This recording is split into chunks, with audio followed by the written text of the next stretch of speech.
Madam మీ పేరు? నా పేరు షేక్ ముబీనా అండి, నెల్లూరు డిస్ట్రిక్ట్ నుంచి. నేను కోఆప్షన్ మెంబర్ వైఎస్ఆర్సీపీకి. సెకండ్ ఇప్పుడు రీసెంట్గా స్టేట్ మహిళా జాయింట్ సెక్రటరీగా సెలెక్ట్ అయ్యాను. ఏంటి ఎట్లా ఉంది? ఎన్నికలకు కొద్ది రోజులు మాత్రమే ఉంది. ఈసారి ఎట్లా అయినా సరే తెలుగుదేశం జనసేన అధికారంలోకి వస్తుంది, వైసీపీ పని అయిపోయిందని చెప్తున్నారు. వాస్తవమేనా మరి అది? అది అవాస్తవం అండి. ఎందుకంటే అబద్ధాన్ని 10 సార్లు చెప్తే నిజమైపోతుందనే కాలంలో వాళ్ళు ఉన్నారు. కానీ ప్రజలందరూ ఇప్పుడు చాలా ఎడ్యుకేటెడ్, చాలా పిల్లల చేతుల్లో కూడా ఆండ్రాయిడ్ ఫోన్స్ ఉన్నాయి, సోషల్ మీడియా ఉంది. సో ఆ ప్రజలందరికీ తెలుసు ఈ విషయము. కాబట్టి అది వాస్తవము. వచ్చేది జగనన్నే. మహిళా సాధికారత చేసిన ఒకే ఒక్క మనిషి మన రాష్ట్రంలో ఎవరైనా ఉన్నారంటే అది జగన్మోహన్ రెడ్డి గారు. వాళ్ళ తండ్రి ఆశయాలకి వెళ్ళి ఎస్సీ ఎస్టీ బీసీ మైనారిటీలను ఒక ఎస్టాబ్లిష్మెంట్ చేసిన మనిషి. కాబట్టి రాష్ట్ర ప్రజలు ఎట్టి పరిస్థితుల్లో జగన్మోహన్ రెడ్డి గారిని పోగొట్టుకునే సమస్యే లేదు. ఎగ్జాంపుల్ చూసుకుంటే మీ జిల్లా నెల్లూరులోనే 3 ఎమ్మెల్యేలు పార్టీ నుండి బయటకు వెళ్ళిపోయిన పరిస్థితి. అంటే ఎమ్మెల్యే పదవిని కూడా వదిలి బయటకు వెళ్ళారంటే మరి జగన్మోహన్ రెడ్డి ఓడిపోతున్నాడని అర్థం కదా. మీరు ఒకటి గమనించలేదు, పార్టీలోకి వెళ్ళారు కానీ ఎమ్మెల్యే సీట్ని వదలలేదు, రాజీనామా చేయలేదు. గెలిచే పార్టీలో ఉండాలనుకుంటారు కదా ఎవరైనా సరే. వెళ్ళేటప్పుడు అంటే గెలుస్తుందని నమ్మకం వాళ్ళకే లేనప్పుడు ప్రజల్లో ఎట్లా ఉంటుంది? అలాంటప్పుడు గెలవక ముందు వెళ్ళాలి కదా. ముందే ఎందుకు వెళ్ళారు? వాళ్ళ లావాదేవీలు చూసుకొని వాళ్ళు వెళ్ళారే తప్ప, మీరు కావాలంటే చూడండి, వెళ్ళిన వాళ్ళకి ఎవ్వరికీ ఫ్యూచర్ లేదు, అటు నుంచి వచ్చిన వాళ్ళకి ఫ్యూచర్ వచ్చింది. మేము అడిగేది అదే, జగనన్న మీరు పార్టీ పెట్టినప్పటి నుంచి మీతోడు మేమున్నాం, బయట పార్టీ నుంచి వచ్చిన వాళ్ళకి మీ ప్రాధాన్యత ఇచ్చారు, వాళ్ళు మళ్ళీ వెళ్ళిపోతున్నారు. కాబట్టి మమ్మల్ని గుర్తించండి అని మేము చెప్తున్నాం. ఓకేనా? వచ్చేవాళ్ళు ఒక పార్టీ వదిలేసి ఈరోజు దీంట్లోకి వచ్చారు, రేపు ఇది వదిలేసి దాంట్లోకి వెళ్తారు. ఎందుకంటే వాళ్ళకి అదొక వ్యాపారం అయిపోయింది, పార్టీ కాదు. ఒక్కటి క్లియర్గా చెప్పండి, మరలా అంటే 2019 ఎన్నికల్లో ఒక్క ఛాన్స్ అని జగన్మోహన్ రెడ్డికి ప్రజలు అడగడం, అట్లనే ప్రజలు ఓట్లేసి గెలిపించారు. మరలా 2024లో మరొక్క ఛాన్స్ జగన్మోహన్ రెడ్డికి ఎందుకు ఇవ్వాలి? జగన్మోహన్ రెడ్డిని ఎందుకు గెలిపించాలి అసలు ప్రజలు? అప్పుడు నవరత్నాలు అని చెప్పేసి ఒక మేనిఫెస్టోతో వచ్చారు, అది చేశారు. ఇంతకు ముందు ఇప్పుడు కాదు కదా, మనకు స్వాతంత్రం వచ్చినప్పటి నుంచి రాజకీయ పార్టీలు ఉన్నాయి. ప్రతి 5 ఏళ్లకి రాజకీయం జరుగుతుంది, ఎలక్షన్ జరుగుతుంది, ఎవరొకరు గెలుపొందుంటున్నారు. ఇన్ని సంవత్సరాల నుంచి లేని డెవలప్మెంటు, లేని ప్రాధాన్యత, లేని కొత్త అభివృద్ధి సంక్షేమాలన్నీ ఇప్పుడే ఎందుకు పెట్టారు? ఇప్పుడే వచ్చినాయి, అవన్నీ చేశారు. అంటే దగ్గర 99% మొత్తం కంప్లీట్ చేశారు. కాబట్టే ఈరోజు ఒకటే అడుగుతున్నారు, నా వల్ల మీ ఇంట్లో ఏదైనా మీకు ఆదాయం ఉండుంటేనే నాకు సపోర్ట్ చేయండి అని. గతంలో ఏ ముఖ్యమంత్రి ఇట్టు అడిగాడండి? 500 ఇవ్వడం, ఓట్లు వేయించుకోవడం, ఇలాంటివే చేశారు. కానీ నిజాయితీగా ఏ ముఖ్యమంత్రి అయినా పనిచేశాడని నేను అడుగుతున్నా. సైకో ముఖ్యమంత్రి జగన్ అంటున్నారు.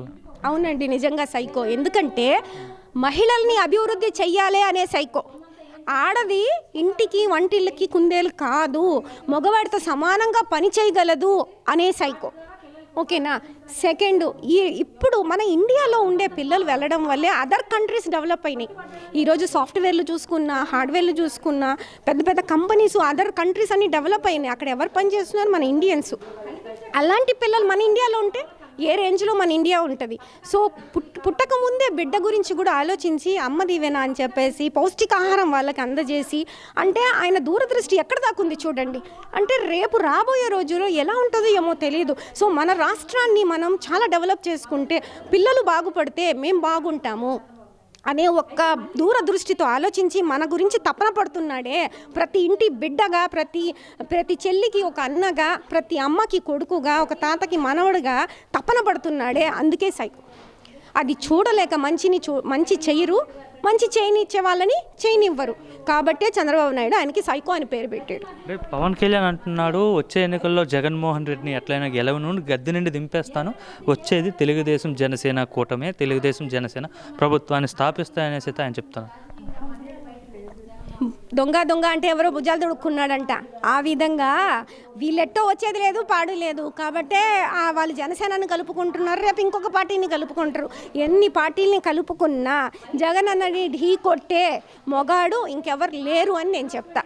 ఎందుకంటే ఆయన ఇచ్చిన సంక్షేమాలు, ఆయన ప్రజల గురించి ఆలోచించినట్టు ఇప్పటిదాకా ఏ ముఖ్యమంత్రి ఆలోచించలేదు.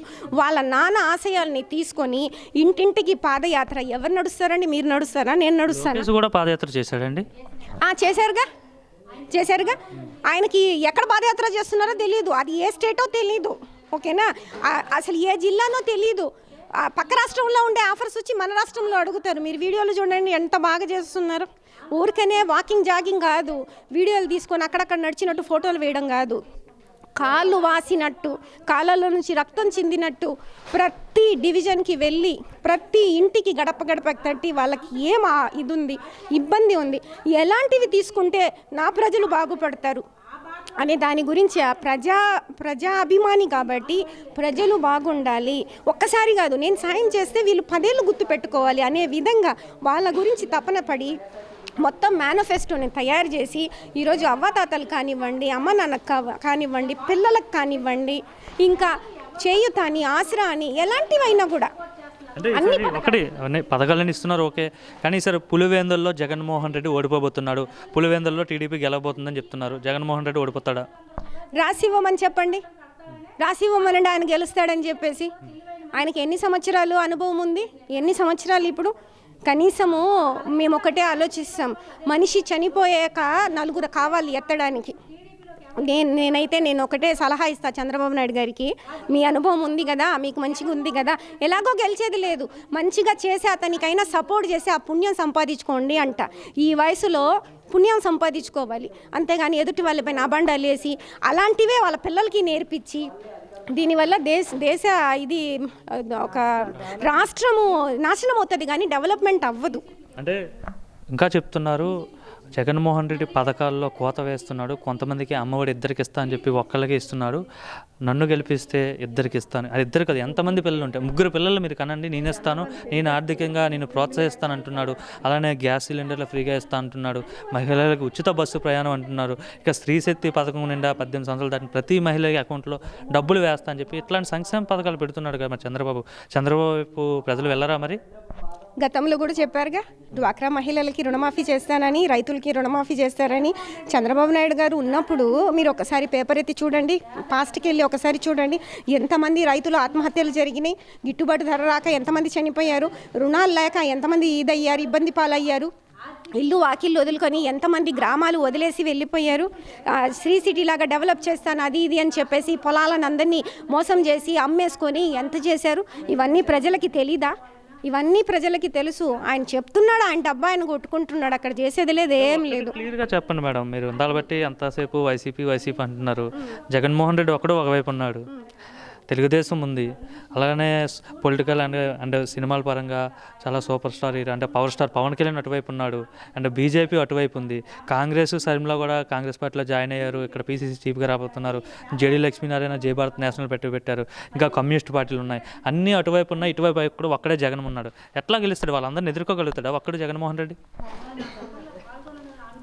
జగన్మోహన్ రెడ్డి గారి సత్తా మహిళలు, రాష్ట్ర ప్రజలు, మేమందరం ఆయనతో ఉన్నాం. పవన్ కళ్యాణ్ గారు మీరు అన్నట్టు ఫ్యాన్ అవ్వచ్చు, యూత్కి అందరికీ ఫ్యాన్ అవ్వచ్చు, మేము కూడా వెళ్తాం సినిమాలకి, మేము కూడా చేస్తాం, అక్కడ ఎంటర్టైన్మెంట్ వాళ్ళు మనకు చేయడానికి పెట్టారు. కానీ నిజ జీవితానికి ఇమాజినేషన్ జీవితానికి చాలా డిఫరెన్స్ ఉంది. మీరు ఉదాహరణకి తీసుకుంటే హిట్ సినిమా అంటే రియల్ స్టోరీ ఏదైనా తీసుంటే హిట్ అయిందా చరిత్రలో? ఒకటి చెప్పండి. ఈ కేజీఎఫ్లు, ఈ బాహుబలు అవి రియల్ స్టోరీలా? అవన్నీ హిట్ అయినాయి కదా. సో అంటే ఇమాజినేషరీ మొత్తం హిట్ అవుతాయి. ఆయన అదే పరంగా ఆలోచించి వాళ్ళు ఏమనుకుంటున్నారు, ఇంతకుముందు సింగపూర్ సిటీ చూపించాము, ఇప్పుడు లండనో యూకేనో చూపిస్తే ప్రజలు మభ్యపడిపోతారు అనుకుంటున్నారు. కానీ ఇప్పుడు ఎవ్వరు తల్లో పూలు కాదు కదండి, క్యాబేజీలు పెట్టుకొని ఎవ్వరు లేరు. ఇప్పుడు ఆడవాళ్ళు కూడా పూలు పెట్టడం మానేశారు.